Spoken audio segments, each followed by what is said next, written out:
Bismillahirrahmanirrahim. Allahun në falenderojmë. Salavat dhe selamat të në dërojmë Muhammedit sallallahu alaihi wasallam. Familjes, shokëve dhe gjithë atyre që ndjekin rrugën e tij. Të dashur shikues, mirë se takohemi edhe sonte në trajtimin e temave të cilat burim kanë librin e Zotit. Mësimet e pejgamberit alayhi salatu wassalam. Me ka mësuar Islami, do të thotë të dish si të jetosh. Me ka mësuar Islami, do thotë të dish si të mendosh. Me ka mësuar Islami, do thotë të dish si të reagosh. Të gjitha këto dhe shumë të tjera ne ka mësuar Islami. Burimin e të cilit është nga Allahu subhanahu wa ta'ala, Zoti i botrave, ai i cili më mirë se ne për veten ton e din për ne, sepse ai është krijuesi. Ai e din madje edhe se çfarë përshpërit vetja jon. Ti dorëzohesh mësimeve të Allahut subhanahu wa taala. Do thotë ti dorëzohesh referencave të sakta.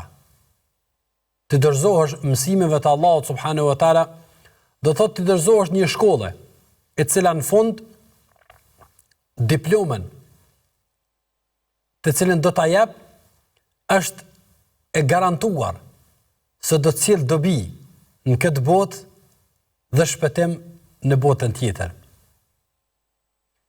Tek e fundit, sa duhet të ndim veten të privilegjuar, të lumtur, por edhe krenar që Allahu xhallashanuhu na ka mundësu të ndëgjojmë, të flasim, e të edukohemi me këto mësime. Mësimet e Islamit. Mësimet e fesë për cilën Allahu subhanahu wa ta'ala e ka dhënë verdiktin final, për cilën ai thot raditu lakumul islam dina, jam i kënaqur se feja juaj është Islami. E kur Allahu xhalla sha'nuhu, Zoti i botrave, krijuesi i gjithësisë, ai tek i cili do të kthehemi në fund të rrugtimit, ka dëshmu se është i kënaqur me Islamin si sistem i cili e rregullon jetën e njeriut, të brendshmën dhe të jashtmen e tij, mësimet dhe udhëzimet e të cilit Allahu xhallashanuhu është i kënaqur me to. Imagjinoni një njeri të jetoj me mësimet e fesë, me mësimet e Kur'anit, me mësimet e haditheve dhe mësimet të pejgamberit alayhi salam. A ka mundësi ky njeri një ditë prej ditëve në jetën e tij të bëjë diçka që të tjerët do ta gjykojnë? Jo, sigurisht se jo. Mund të shpifin, mund të mos jenë të kënaqur për shkak të inatave, mund të mos jenë të kënaqur për shkak të përmbysjes së kuptimeve të cilat ndodhen në shoqëri, por asesi, ky njeri në asnjë rrethon, pra njerëzve të ndershëm dhe me logjikë të shëndosh, nuk ka mundësi të ndihet keq. Në këtë botë, po në botën tjetër, a mund të ndodhë dhe a mund të dikush të llogarit se ka vepruar diçka nga feja, e nesër kur del para Zotit fuqiplot në ditën e llogarisë, në ditën e gjykimit, të thot, po s'ja pas ka vlet be, që jam mundu, e kam mësu, e jam eduku, madje edhe e kam vranu veten time nga këto punë ose nga këto veprime. S'mund të ndodh. Nuk mund të ndodh, sepse Allahu xhallashanuhu po thot raditu lakumul islam dine. Unë jam i kënaqur, thot Allahu xhallashanuhu, se Islami është feja juaj, për të cilën Allahu xhallashanuhu thot se është e kompletuar.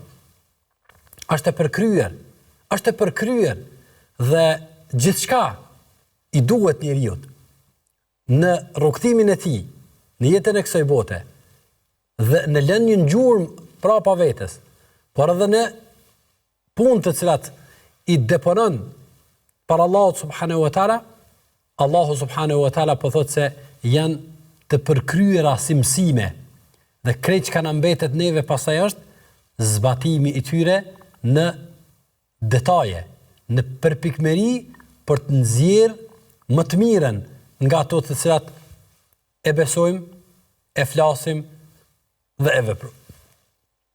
E ne po vazhdojmë të flasim për mësimet të cilat ne ka mësuar Islami dhe që disa emisione jemi duke folur për rregullimin e brendësisë së njerëzit. Asaj e cila nuk duket, por nga e cila buron çdo gjë e cila duket. Ajo e cila është e fshehur, por nga e cila buron çdo gjë e cila është e jashtme dhe shfaqet në horizontet e veprimit edhe të ballafaqimit ton me të tjerët. Po flasim ende për zemrën. Dhe ky është takimi i 10 që po flasim për rregullimin dhe përmirësimin e zemrës, nga e cila dalin pastaj sjelljet, edukata, morali, por edhe besimi dhe mendimi jon. E sonte do të flasim për një tematik e cila duhet gjithsesi të kalojë nga zemra. Dhe ajo që është mahnitse në kuptimet që Islami i ka ofruar për zemrën është se zemra është vendi i cili e njeh Zotin. Zemra është vendi në të cilën kryen të gjitha proceset përmes të cilave njeriu arrin të përcaktoj të mirën e të keqen. Zemra është ajo në të cilën mirën vendimet se çfarë duhet të flas, çfarë duhet të veproj, ku duhet të shkoj, çfarë duhet të frenohet njeriu. Në zemër. Andaj dora nuk e din çka është haram edhe çka është halal. Këmba nuk e din çka është halal edhe çka është haram. Syri nuk e din çka është halal dhe çka është haram. Është zemra ajo e cila e jep urdhrin ose e jep përcaktimin e këtyre veprimeve. Andaj zemra po rregullua, ka thonë pejgamberi, rregullohet i tër trupi dhe rregullohen të gjitha veprimet e njeriu. Dhe kur po flasim për zemrën, po flasim për një mekanizëm brendësinë e njeriu, i cili është përcaktues edhe i një nga proceset më të rëndësishme që njeriu duhet të fokusohet për të në jetën e tij. Ajo është rrugtimi i tij për tek Zoti. Rrugtimi i njeriu për tek Allahu xhalla shanuhu me çka bëhet? A bëhet rrugtimi për tek Zoti me këmbë, me dur? Nuk bëhet. Andaj kur themi që njeriu është afër Allahut subhanahu wa taala, flasim për zemër. Flasim për zemër. Kur flasim që njeriu është larg Zotit xhalla shanuhu, flasim për zemër. Nga se zemra është ajo e cila e përcakton afërsinë dhe largësinë tonë nga Allahu subhanahu wa taala. Pra, dhe zemra është ajo e cila e përcakton distancën e rrugtimit tonë për tek Zoti xhalla shanuhu. Andaj njeriu në rrugtimin e tij për tek Zoti xhalla shanuhu i duhet të lëviz me zemrën e tij. E zemra nuk lëviz për tek Allahu xhalla shanuhu pa pas dashnin për Allahun. Pa njoft Allahun, pa dasht Allahun xhalla shanuhu. Njeriu nuk lëviz për tek Zoti. Andaj Allahu subhanahu wa taala na ka treguar se madje edhe ata të cilët Allahu xhalla shanuhu po themi i përzon, i dëbon nga kjo rrugë, ata të cilët nuk i fut, ata të cilët i dëbon nga kjo rrugë, kanë ardhur vetëm për shkak dhe rezultat është vetëm dashnia e Allahut subhanahu wa taala. Andaj thot Allahu xhalla shanuhu: "Wa in tatawallaw yastabdil qauman ghayrakum, thumma la yakunu amthalakum." Dhe nëse ju ja ktheni shpinën, pra ju nuk e vlerësoni, ju nuk e çmoni, ju nuk e dini vlerën asaj që Zoti xhalla shanuhu ka dhënë. Thot Allahu xhalla shanuhu, juve kam ju ndru. Ju hjek Allahu juve, sjell dikan tjetër, e bjen dikan tjetër, e ata nuk janë si ju. Çka i dallon ata që nuk ka kanë si ne, pra nuk qenë kanë si ne, një ajet tjetër Allahu xhalla shanuhu e përcakton këtë. Thot, yuhibbuhum wa yuhibbuna. Ata e dojnë Allahu xhalla shanuhu dhe Allahu xhalla shanuhu i don ata. Andaj dashnia për Allahun xhalla shanuhu është ajo e cila e ngrit besimtarin në mëngjesin e hershëm për ta falë namazën e sabahut. Dashnia për Allahun xhalla shanuhu është ajo e cila njeriu kur gjendet para haramit të caktuar nuk e prek haramin sepse nuk don me e prish dashninë e Allahut, nuk don me cenu këtë dashni të Zotit. Dashnia për Allahun xhalla shanuhu është ajo e cila njeriu e bën që të bëjë sabër dhe durim, madje shpeshherë edhe në goditje të caktuara të cilat i vijnë atij. Dashnia për Allahun xhalla shanuhu është ajo e cila çdo gjë në jetën e kësaj bote e bën të parëndësishme në raport me arritjen e dashnisë për Zotin. Andaj ka thonë Ibn Qayyim dhe të tjerë, ka thonë oferta më e madhe që Allahu xhalla shanuhu ua ka dhënë robëve të tij është kur ua ka hap mundësinë se Allahu xhalla shanuhu e don dikan. Pra veç kur ka thonë Allahu ka mundësi me e dash dikan, pra e ka hap mundësinë që dikush mundet me mrin gradën me e dasht Allahu, ka thonë Ibn Qayyim, kjo ish dasht me kanë lajmi më i rëndësishëm që dikush prej neve ndëgjon. Sepse pas ti nuk duhet të ketë çmim të papaguar nga besimtari për me mri kënaqësinë e Zotit.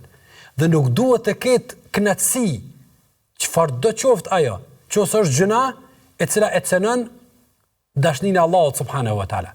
Andaj, jo rastisht, Ibn Qayyim ka thonë se njeriu për tek Allahu xhalla shanuhu udhton dhe koka e këtij udhëtimi të besimtarit për tek Zoti është dashnia për Allahun subhanahu wa taala. Sa duhet ta dojmë Zotin ton? Sa duhet ta dojmë Allahun xhalla shanuhu i cili me kujdesin e tij na ka dërguar pejgamber? Sa duhet ta dojmë Allahun xhalla shanuhu i cili me rahmetin e tij na ka dërguar libra të shpallën? Sa duhet ta dojmë Allahun xhalla shanuhu ai i cili për neve është më i dashur, më i dhimbshëm, më i mëshirshëm se sa nana për fëmin e vet? Sa duhet ta dojmë Allahun xhalla shanuhu vetëm për një punë, pa llogaritë të tjerat, vetëm për shkak të mbulimit të tmetave dhe gjunaheve që Zoti na i ka bën. Sa duhet ta dojmë Allahun xhalla shanuhu për mundësinë e pendimit që na ka lënë hapun. Sa duhet ta dojmë Allahun xhalla shanuhu për afatizimet që na i ka dhënë në jetë. Sa duhet ta dojmë Allahun xhalla shanuhu për shumëfishimin e shpërblimeve që na ka lënë, derisa gjunahet i ka kufizuar vetëm në atë gjuna, pra vetëm në sasinë e caktuar me mundësinë e pendimit edhe të shlyrjes aty në gjunaheve. Sa duhet ta dojmë Zotin e botrave, Allahun subhanahu wa taala, krijuesin e gjithësisë, i cili kujdeset për neve edhe në kohën kur ne i bëjmë gjunah atij.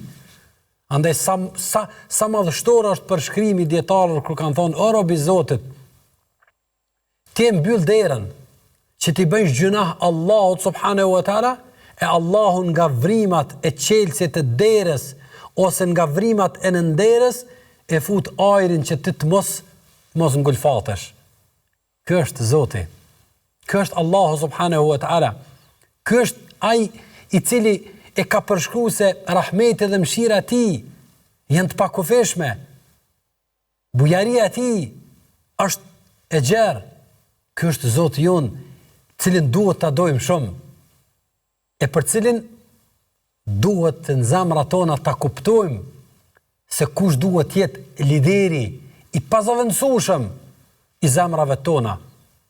O njerëz, o besimtar, a nuk është e dhimbshme ku njerëzit i kanë zavendësu Allahun subhanahu wa taala me çdo kënd tjetër ndoshta në jetën e kësaj bote, kur atributet cilat duhet t'ja bëjmë, t'ja drejtojnë vetëm Allahut, ja drejtojnë dikujt tjetër. Kur Allahu subhanahu wa taala i kanë përshkruar madje përshkrime të cilat edhe qejt edhe toka kanë dashur të pelcasin nga pesha e atyre fjalëve. E pastaj në zemrat tona ku Allahu xhalla shanuhu duhet të jetë i pa konkurrent. A dini be çka i bëjmë konkurrentëve? I bëjmë Allahu xhallashanu konkurrent zemrat tona me dynja, me pasuni, me pozita, me dashni për njerëz, me dashni për lider, me dashni për politik, me dashni për dynja, me dashni për biznes, me dashni për gjunahe shpeshherë, për gjunahe. E kemi zëvendësu dashninë e Allahut subhanahu wa taala. Andaj është vështirë sot udhëtimi i jon për tek Zoti, sepse mungon koka, mungon lokomotiva, mungon ajo e cila shtyn njeriu për tek Allahu xhallashanuhu.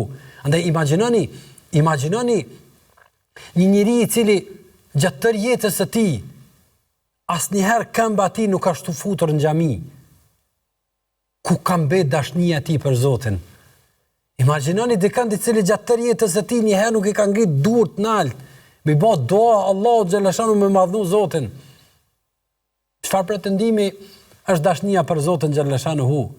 Imagjinoni dikant i cili gjatë tërë jetës së tij asnjëherë nuk e ka kap librin e Zotit, mesazhin që Allahu ja ka thënë, dhe në fund thot edhe unë jam i mirë. Imagjinoni dikant i cili gjatë tërë jetës një herë të vetme nuk është kujdeset për kufet e Zotit, dhe në fund pretendon se e don Allahun subhanahu wa taala e kështu me radhë. Andaj dashnia për Allahun xhallashanuhu është ajo e cila na lëviz. Dashnia për Allahun xhallashanuhu është ajo e cila na bën të flasim. Dashnia për Allahun xhallashanuhu është ajo e cila na bën që të heshtim atë kur duhet të heshtim. Dashnia për Allahun xhallashanuhu është ajo e cila na bën të mos i ndjejmë lodhjet e adhurimeve. E dashnia për Allahun xhallashanuhu është ajo e cila na bën që të mos e ndijmë dhe të mos na bën përshtypje shija e gjunaheve, sepse kemi gjetë një shije e cila është e pa konkurrencë, ndaj çfarëdo lloj shije të gjunaheve që dikush mund ta përjetoj. Andaj vëllezër, motra, dashnia për Allahun xhallashanuhu duhet të jetë e fuqishme në zemrat tona. E kjo nuk bëhet nëse nuk e njohim Zotin, me përshkrimet që Allahu xhallashanuhu ja ka bërë vetes së tij, me madhështinë e Allahut xhallashanuhu. Ne që jemi kaq të vegjël, njeriu i cili është kaq i dopt, njeriu i cili ku mund të gjej aleat, ku mund të gjej forcë, ku mund të gjej mbështetje më të madhe se të Allahu subhanahu wa taala. Më thuani, a ka dikund që njeriu gjen streh më të fuqishme se tek Zoti? A ka dikund që njeriu gjen mbështetje më të sigurt se tek Allahu? A ka dikund që njeriu gjen përgjigje të lutjeve më shumë se tek Allahu? A ka dikush që është më sabërli me robin e tij se sa Allahu xhallashanuhu? Çka i thon njerëzit Allahut? Çush e njohin njerëzit Allahun? E megjithatë Allahu xhallashanuhu i don, i afatizon, u te kalon, u hap mundsinë e pendimit, u hap mundsinë e fshirjes së gjunaheve e kështu me radhë.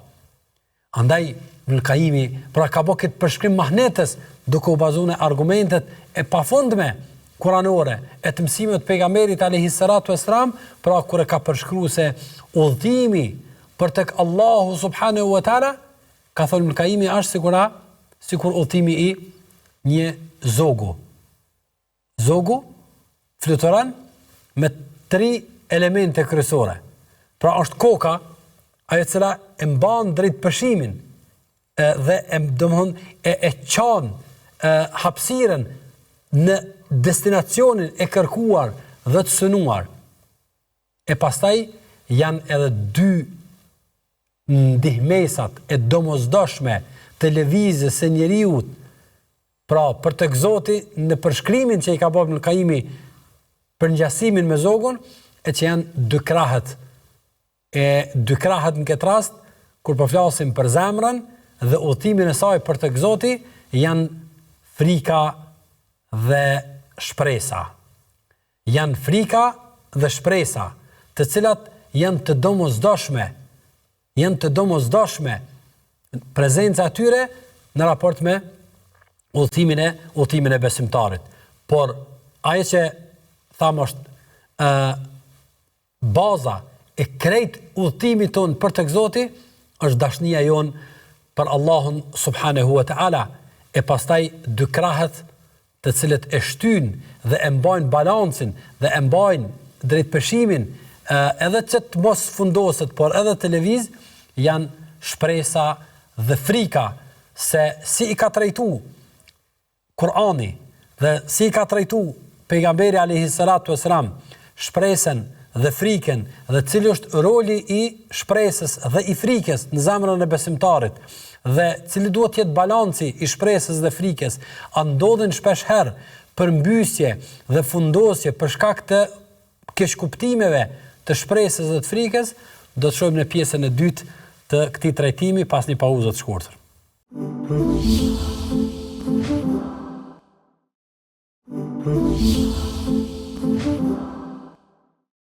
Shikues të dashur, u kthem në pjesën e dytë të trajtimit se si udhtojmë për tek Zoti xhalla shanuhu.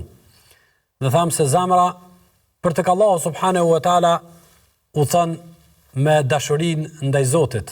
E arsyet për të dashur Allahun subhanahu wa taala janë të panumërta. Ndërsa thamë se janë edhe dy elemente të domosdoshme, të cilat i ndihmojnë zemrës në arritjen e destinacionit të caktuar. Çdo humbje e balancit të këtyre dy elementeve ndihmëse të zemrës për të arritur Zotin xhalla shanuhu do të shkaktojnë tek njeriu përmbysje dhe fundosje. Ata janë dy krahët të cilët janë shpresa dhe frika. Frika e zgjon njeriu dhe e zgjon zemrën nga pakujdesia, ndërsa shpresa e mban gjallë dhe jep motiv për të arrit destinacionin e caktuar dhe për të arrit shpërblimet e premtuara tek Allahu subhanahu wa taala. Njeriu duhet të ketë balancë dhe këtë balancë duhet ta bëjë me kujdes të madh gjatë jetës së tij. Duhet ta ngrit krahun e frikës atëherë kur ka nevojë dhe duhet ta ngrit krahun e shpresës atëherë kur ka nevojë. Në të gjitha argumentet fetare, në del se këto dyja janë të balancuara dhe keqkuptimi dhe marrja vetëm në njërin anë të çfarëdo lloji qoftë të frikës ose të shpresës, njeriu t'ia pamundson udhtimin e tij për tek Allahu subhanahu wa taala. Thot Allahu xhalla shanuhu: "Nabbi ibadi anni ana al-ghafurur rahim. Wa anna adhabi huwa al-adhabu al-alim." Thot Allahu xhalla shanuhu në këtë ajet duke e vendos në një peshore mahnitse dhe në një balancë mahnetës frikën dhe shpresën. Thot Allahu xhalla shanuhu: informoj, tregoj, mësoj robët e mi se unë jam falës dhe jam shirues i madh. E ka filluar me falje Allahu subhanahu wa taala. Tregoj robëve të mi, falë robëve të mi se sa fal Allahu xhalla shanuhu, se sa i mëshirshëm është Allahu xhalla shanuhu, se si fal Allahu xhalla shanuhu për një veprim, se si shumë fishon shpërblimet, se si te i kalon ato, se si i fshin ato, e kështu me radhë. Por kjo a mund të shkaktoj tek njerëzit dhe a mund të shkaktoj tek besimtarët keqkuptim? Sigurisht se po, sepse të mbështeten pastaj vetëm në mëshirën e Allahut subhanahu wa taala do t'i bëj ata të jenë të pakujdesshëm dhe mos përfillës në shumë kufi të cilët Zoti i ka përcaktuar të jenë të domosdoshëm për organizimin e jetës së njerëzve dhe arritjen e shpërblimeve. Me njerë pas këtij ajeti Allahu xhalla shanu thot: "Wa anna adhabi huwa al-adhabu al-alim." Por tregojë ti atyre, informoj ata se edhe dënimi im është dënim i dhëmshëm, është dënim i madh, është dënim i papërballueshëm nga Allahu subhanahu wa taala.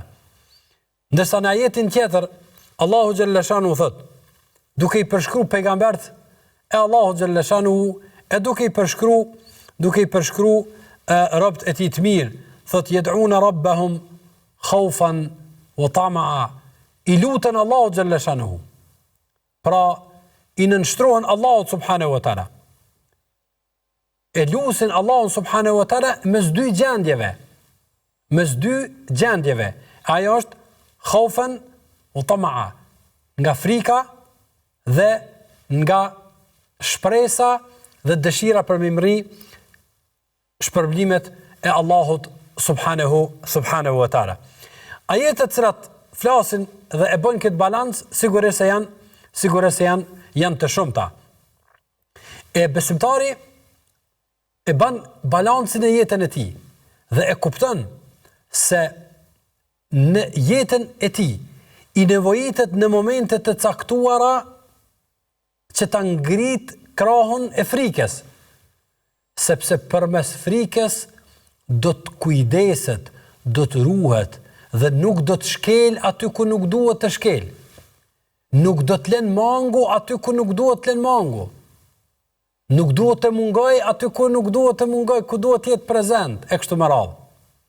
Dhe kjo frikë, e cila vjen jo nga një lloj frike e kuptuar shpesh herë nga ne, por një lloj frike nga dikush i cili don me të ndëshku, sepse shpesh herë ata cilët nuk e njohin Zotin mundon ta paraqesin Allahun subhanahu wa taala si dikush i cili ndeshkon. Jo bre. Frika nga Allahu subhanahu wa taala për besimtarin është më shumë frikë e humbjes se pozitës tonë tek Zoti, e hidhrimit Allahut subhanahu wa taala, e një gjendje ku edhe nëse fare nuk ka ndëshkim, besimtari do t'i friksoj vetëm një situate, vetëm një gjendje. Ajo është vetëm me të marë Allahu dhe me të vendos para vetes ti dhe me të pyet, o robi jam, po pse bre e bane që ta? Veç që kesh dash me kone mjaftushme për friken se mos po e hidhrojmë Allahun subhanahu wa taala.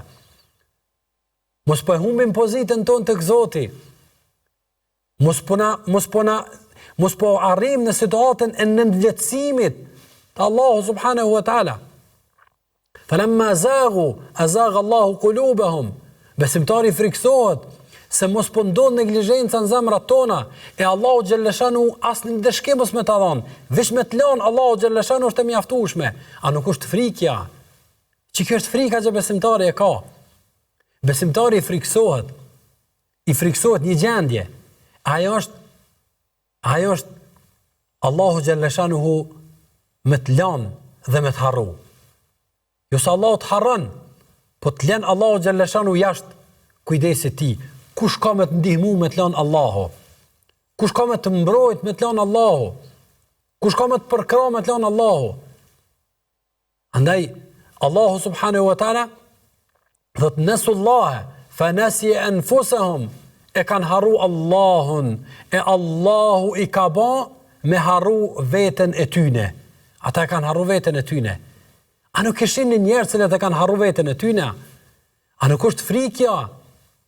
Njerëz cilët e kanë harru veten e tyne, e kanë harru qëllimin e krijimit, e kanë harru pse jetojnë këtë botë, e kanë harru ku do të përfundojnë, e kanë harru se fjala tyne ka peshë dhe përgjegjësi do të japin llogari, e kanë harru se marrja pasunisë pa të drejtë është haram, e kanë harru se zullumi dhe padrejtësia për shkak të pozitës është haram, është e ndaluar, është e ndëshkuar, krejt këto e kanë harru.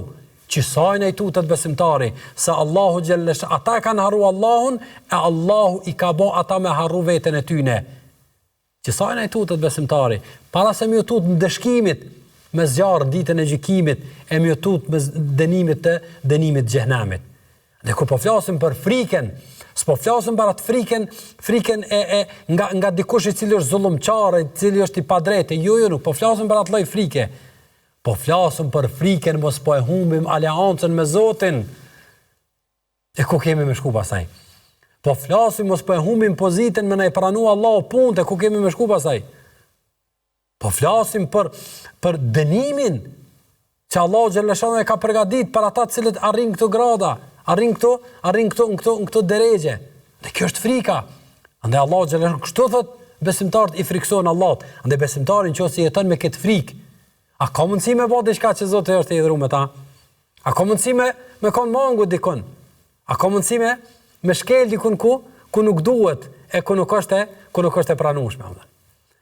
Në anën tjetër, besimtari pastaj e kupton se sa është i mëshirshëm Allahu xhalla shanuhu dhe kupton se sa shpresë na ka dhënë Allahu xhalla shanuhu, ku Allahu subhanahu wa taala thot wa rahmeti wasi'at kulli shay, dhe mëshira jam, thot Allahu xhalla shanuhu, ka përfshi çdo gjë. Besimtari pastaj me këta jeton i lumtur, jeton i kënaqshëm, jeton jetë qetë, jeton jetë pa stres, jeton jetë pa ngarkesë, sepse kupton se do të jetë në fundit brenda mëshirës së Allahut, subhanahu wa taala. E besimtari kupton se mëshira ndaj Zotit xhalla shanuhu, që në Allahu e ka përgatitur për robët e tij, është ajo mëshira e cila e bën njeriu që me pak punë të shpresoj shumë, sepse edhe shumë punë kur punojmë, ato janë pak. Pa më thoni, me çka mund ta fitoj njeriu xhenetin e gjithmonë? Sa jetojnë në këtë dynja, sa jetojnë në këtë botë? Mesatarja e këtij umeti është 60 deri 70 vjet, ka thënë pejgamberi alayhis salam. Ndërsa për ditën e gjykimit, për ditën e ringjalljes, për ditën në ahiret, Allahu xhallahu ka thënë ta'rujul malaike والروح في يوم مقداره 50,000 سنة. Atë ditë kur ngritën me lajket, tek Allahu xhalla shanuhu, gjatësia e asaj dite është 50,000 sene, 50,000 vjet, një ditë. Një ditë. Qofse ki ko, merë dhe llogarite. Në 60 vjet, sa i bjen në 50,000 vjet të një dite? Sekonda. E këta sekonda largoj edhe pjesën e gjumit, të angazhimeve, të puneve, sa adhurim bëjmë Allahu xhalla shanuhu.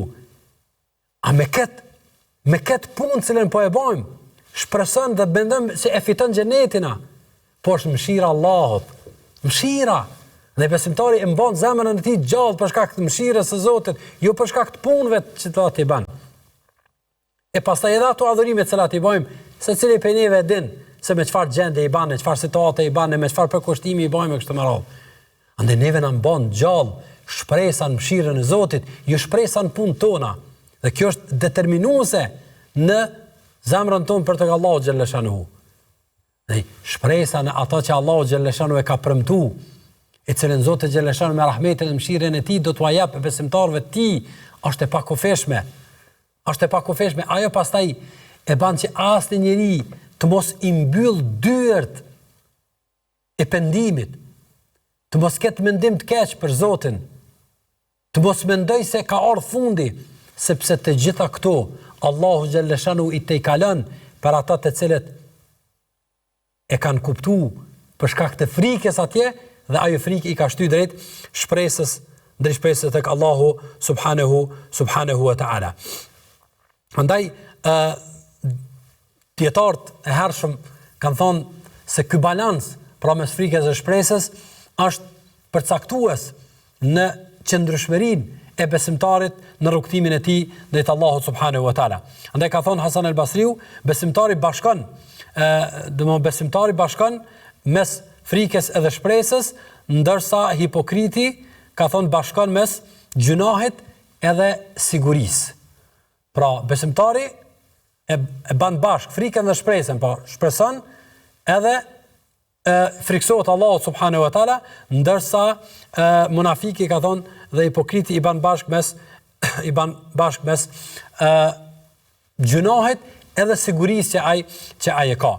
Ndërsa një hadith pejgamberi alayhi salatu wasalam kur e ka pyet një djalosh, i ka thonë kejf tajid nafsak, ka thonë si po e ndin veten tonë në momentet e fundit, i ka thonë ai domon po friksohem nga gjunat, por po shpresoj në mëshirën e rahmetin e Allahut subhanahu wa taala. Pejgamberi më ka thonë la yajtami'an fi qalb, nuk bashkohen këtu në një zemër, ka thonë përveç se Allahu xhalla shanuhu do t'ja jep ato të cilën e shpreson dhe do ta ruajnë nga ajo e cila friksohet.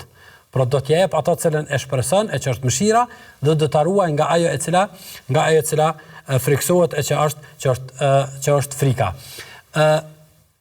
besimtari në jetën e kësaj bote, në rrugtimin e tij, në kuptimin e cilat i ka, duhet të di kur ta përdor frikën dhe kur ta përdor shpresën. Dhe janë disa stacione të cilat domosdoshmërisht duhet ta përdor frikën.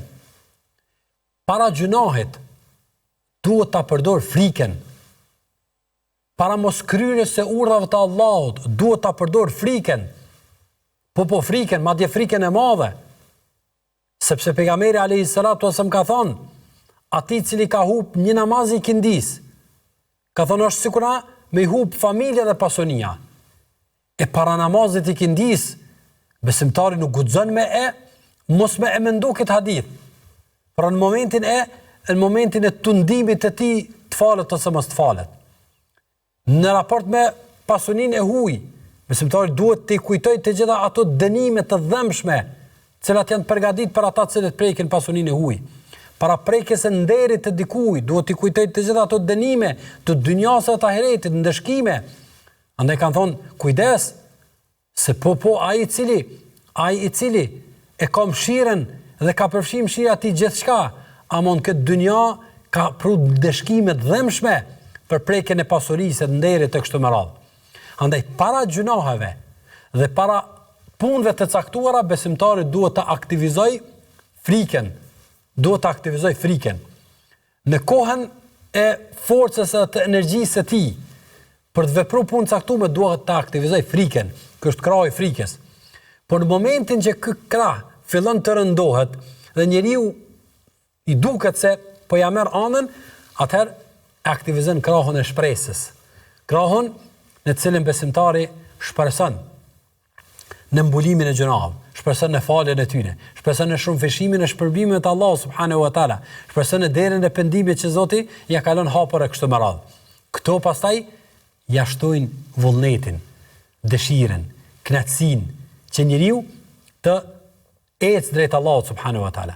Dhe mbi gjitha, besimtari e ka një moment të domosdoshëm në cilin duhet të aktivizoj frikën dhe shpresën. Frikën duhet të aktivizoj gjatë jetës.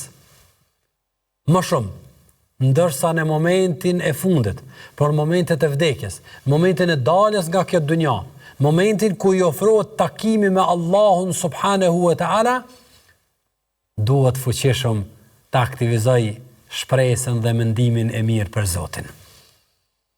Do të mendoj mirë për Allahun xhalla shanuhu. Atëherë kur ma i këputën mundësitë e punëve dhe të angazhimeve, atëherë duhet të shpresoj tek Allahu subhanahu wa taala. Por aty nuk ka mundësi me u aktivizu shpresa në fundin e rrugtimit për ata që gjatë jetës nuk janë friksu. Ky është rregull. Pra dikush do t'ja mundsoj Allahu që të shkoj tek Zoti me mendimin e mirë dhe me shpresë qoftë që gjatë jetës ka pas frikën e Zotit. Ashtrujt dhe është kujdes që të mos bëj punë dhe vepra të caktuara. Në rastet të smundjeve, besimtari duhet të aktivizoj mendimin e mirë dhe shpresën për Allahun subhanahu wa taala. Në rastin e fatkeqësive duhet të aktivizoj shpresën dhe mendimin e mirë për Zotin e kështu me radhë. Pra, nëse besimtari din të menaxhoj, e din të organizoj, e din të përdor këto dy krah, betohen në Zotin xhaleshanu se jeta e tij do të jetë jeta që Zoti ka përshkruar, hayatan tayyibe, jetë e mirë. Sepse në asnjë rrethon nuk do të ja bëj vetit qefin dhe vetë pëlqehet e të bëj gjuna, po edhe në çdo gabim dhe lëshim eventual që në pjesë e pandashme e jona, do të aktivizoj pasaj shpresën, e kjo shpresë nuk do të bëj të vazhdoj gjunahet, por do të ashty drejt pendimit dhe përmisimit dhe ofrimit tek Allahu subhanahu wa taala. Andaj thot Omeri radiallahu anhu, në një nga formulimet e tij shumë interesante, thot në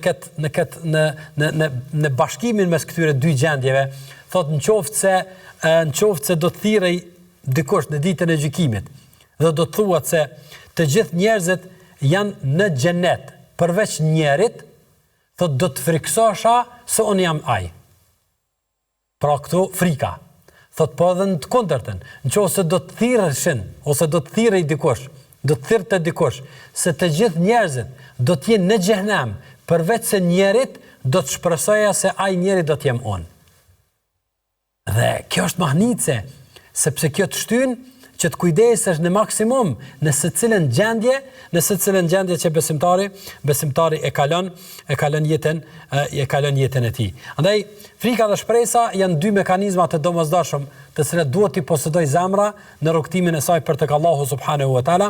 Këto e shtyn njeriu që të mos ketë anim në njërin ose në anën tjetër, sepse kanë thënë ai cili e adhuron Allahun xhalla shanuhu vetëm me frikë është Khawarij, domthonë i dalun, ai cili adhuron Allahun xhalla shan vetëm me shpresë është morxhe, domthonë nga grupet ai cili adhuron Allahun xhalla shanu vetëm me dashni është zindik, dhe ai cili adhuron Allahun xhalla shanu me të trijat, duke i sinkronizu veprimin e tyre dhe bashk veprimin e tyre në momentet kur kërkohet secila ta luaj rolin e vet, ai ka arrit fikhun fi din, kuptimin e fesë.